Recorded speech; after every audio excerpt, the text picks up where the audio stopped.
Welcome to our channel, where we delve into the darkest corners of history and the most unsettling corners of the human psyche.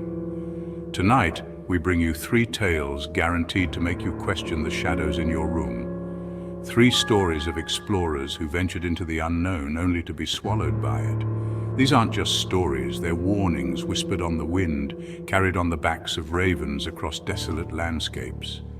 They speak of the darkness that lurks at the edge of the map, the hunger that dwells in the hearts of ancient places. Make sure to turn off the lights, sit back and prepare to be terrified.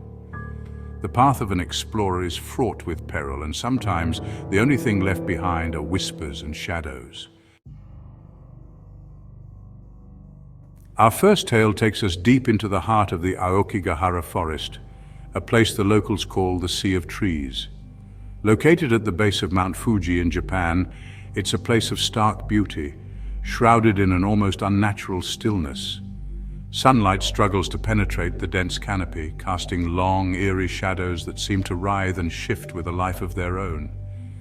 It's here in this silent, watchful wood that Professor Kenji Tanaka, a renowned botanist, vanished without a trace. The professor, known for his meticulous notes and methodical approach, was on an expedition to study the unique flora of the forest. He was equipped with the latest technology, a seasoned explorer with years of experience under his belt. Yet the forest claimed him as easily as a candle flame succumbs to a draft. His last transmission, a garbled message picked up by a research station miles away, spoke of strange lights weaving through the trees, of whispers that seemed to emanate from the very air itself. Then, silence. Rescue teams scoured the forest for weeks, their hopes dwindling with each passing day. They found no sign of the professor, no trace of his equipment, nothing but the unnerving stillness of the woods. Locals will tell you that Aokigahara is haunted, a place where tormented souls wander amidst the trees, their cries lost on the wind. They say the forest itself is alive, that it chooses its victims, drawing them deeper and deeper into its heart until they are lost forever.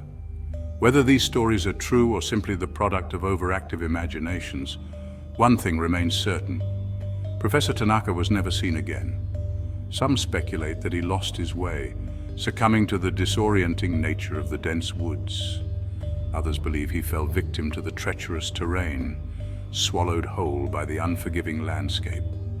But there are those who whisper of darker forces at play, of ancient spirits jealous of their domain, and of whispers that lure unsuspecting souls to their doom. The truth, like the professor, remains lost in the shadows of Aokigahara, a chilling reminder that nature, in all its beauty, can be a cruel and unforgiving mistress. The forest keeps its secrets close, a silent, watchful guardian of the mysteries held within its depths.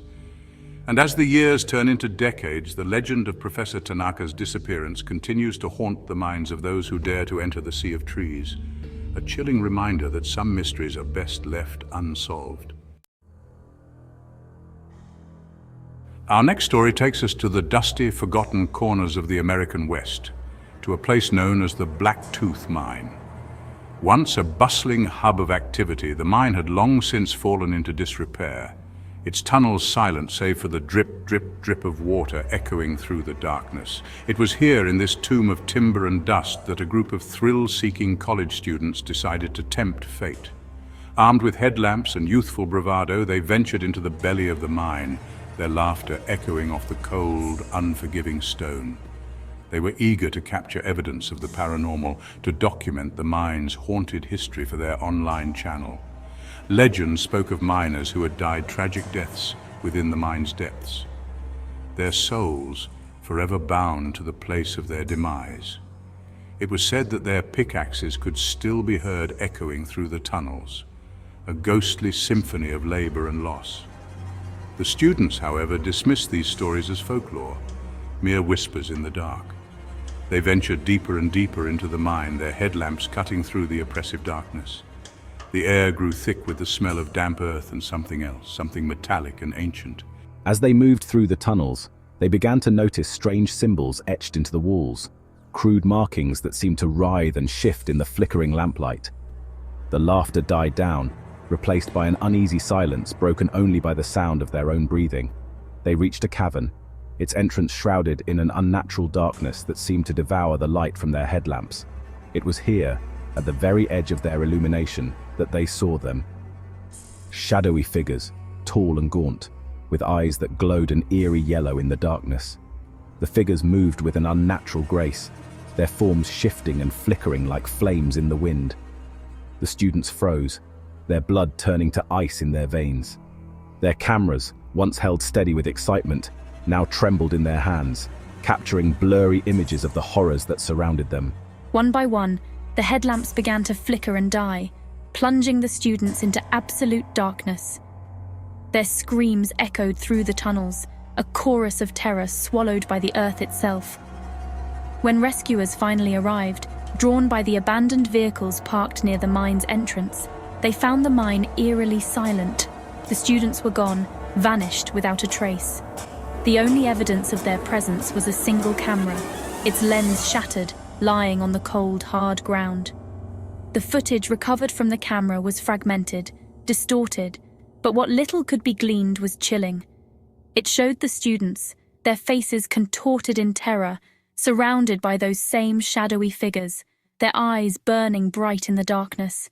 Then, darkness. The footage cut out, leaving nothing but static and silence.